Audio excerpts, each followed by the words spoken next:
qui est la goutte de sang quand vous allez mettre le petit sang sur la bandelette. Et là, qu'est-ce que tu dis?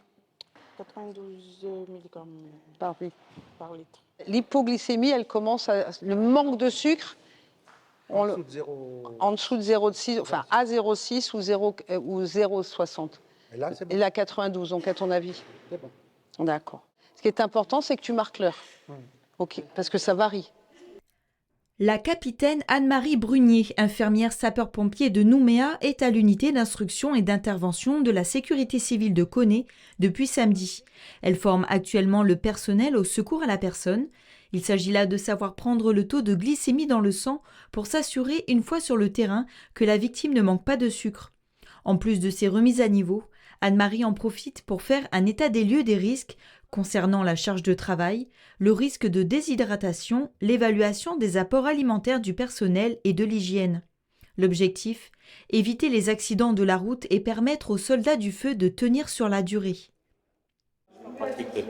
Ils ont suivi le CCR de Koné.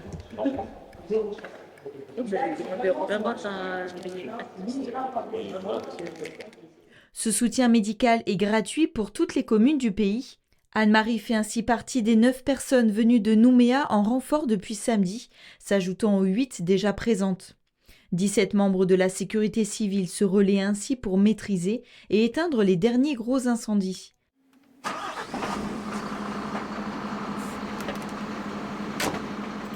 En plus du personnel, 5 engins sont également montés de Nouméa, une ambulance, un véhicule d'assistance drone, un gros porteur contenant 11 litres d'eau, ainsi qu'un autre camion d'une capacité de 4000 litres. Un véhicule adapté pour éteindre des feux d'habitation ou d'établissements publics a aussi été mis à disposition. Tous ces moyens ont été entièrement engagés durant les 4 derniers jours. À présent que les principaux incendies sont éteints, ce dispositif est à présent levé.